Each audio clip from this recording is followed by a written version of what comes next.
మీ ద్వారా ప్రజలకు ఏమండి 9.5 సంవత్సరాలు బీజేపీ కేంద్రంలో ఉంది. ఇక్కడ 5 సంవత్సరాలు తెలుగుదేశం పార్టీ ఉంది, 4.5 సంవత్సరాలు ఇక్కడ ఈ వైసీపీ ఉంది. వీరు ముగ్గురు కలిసి ఎందుకు రాజధాని నిర్మించలేకపోయారు? అసమర్థత, లేకపోతే కావాలని చేస్తున్నారా ముగ్గురు? వారు డబ్బు రిలీజ్ చేస్తామని సెంటర్ అంటారు, వీరు మరి వారి మీద వీరి మీద వారు నెపం పెట్టుకోవటమే కానీ నిజమేమిటి తెలియాలి. ఎందుకు ఈ రకమైన పరిస్థితి మనకు ఆంధ్ర వారికి వచ్చింది? కాంగ్రెస్ మేము ప్రజల తరఫున ఒక గొంతుకగా మేము వస్తున్నాం. మా అందరికీ కూడా ఈరోజు చాలా ఉత్సాహంగా ఉంది. కాంగ్రెస్ శ్రేణుల్లో అందరూ కూడా ముందుకు వస్తున్నారు, ప్రజలు ముందుకు వస్తున్నారు. షర్మిల గారు కూడా కాంగ్రెస్ లో జాయిన్ అవడంతో ఇంకా కాంగ్రెస్ శ్రేణులో ఉత్సాహం పెరిగింది. రాబోయే నెలలో పరిస్థితి మారుతుంది. పొలిటికల్ సినారియో ఈ చదరంగం మారి కాంగ్రెస్ తో పాటే మరి ప్రభుత్వం ఏర్పాటు చేసేటువంటి శక్తికి కాంగ్రెస్ ఎదగబోతుంది అని మనవి చేసుకుంటూ, మేము 5 గ్యారంటీలతో కర్ణాటకలో గెలిచాం, 6 గ్యారంటీలతో మరి తెలంగాణలో గెలిచాం, 7 గ్యారంటీలు మేము ఇక్కడ ఇవ్వబోతున్నాం.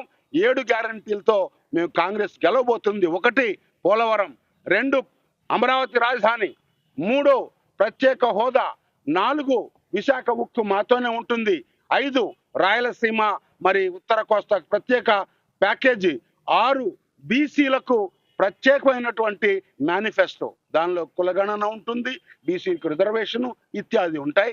తర్వాత 7వది దళితులకు ప్రత్యేకమైనటువంటి ఒక మేనిఫెస్టో, దళిత క్రైస్తవులకు దళిత హోదా మేమే ఇచ్చి తిరుతాం. అదేవిధంగా ఎలాంటి బాధ్యతలు అప్పచెప్తున్నారండి? షర్మిల గారికి తప్పనిసరిగా గురుతర బాధ్యతలు అప్పగిస్తారు. 4 ఏళ్ళు కాంగ్రెస్ ని ప్రశ్నించలేదు, ఇంకా 4 రోజులు ఆగండి. 4 రోజుల్లో ఏ బాధ్యత అనేటువంటిది తప్పనిసరిగా తెలుస్తుంది. 4 రోజులు ఆగండి. 4 ఏళ్ళు ఆగారు బ్రదర్. ఎవరైతే నాయకులు కాంగ్రెస్ పార్టీలో ఉండి ప్రజలకు సేవ చేసి సమాజంలో మంచి గౌరవం పొంది అనేక కారణాలు, ఉదాహరణకు ఒక కారణం ఏంటంటే వారు చెప్పిన సాకు విభజన చేశారు. మరి బట్ట కాల్చి మా మీద వేశారు. అందరూ పాల్గొన్నా సరే మేము శిక్ష భరించాం. 10 ఏళ్ళు తప్పు అనుకొని శిక్ష భరించాం. ఈరోజు మేము 10 ఏళ్ళు శిక్ష భరిస్తూ అధికారం లేకపోతే ఆ 9.5 సంవత్సరాల్లో ఏమైంది? ఈ మొత్తం దేశంలోనే ప్రజాస్వామ్యం ఉందా?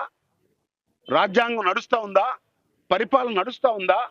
ఇవన్నీ చూసి ప్రజలు మా దగ్గరకు పరిస్థితులు చూసి మాకు గౌరవం లేదు అని చాలా మంది సిట్టింగ్ ఎమ్మెల్యేలు ఉన్నారు, ఎక్స్ ఎమ్మెల్యేలు ఉన్నారు, అన్ని పార్టీల్లో ఉన్నారు. వారందరూ వారి పేర్లు నేను చెప్పడం సమంజసం కాదు, కానీ మీరే చూస్తారు. 1 నెల లోపల ఆ పరిస్థితి మారిన చదరంగం మారుతుంది. కాంగ్రెస్ పార్టీ అధికారంలోకి వస్తుంది.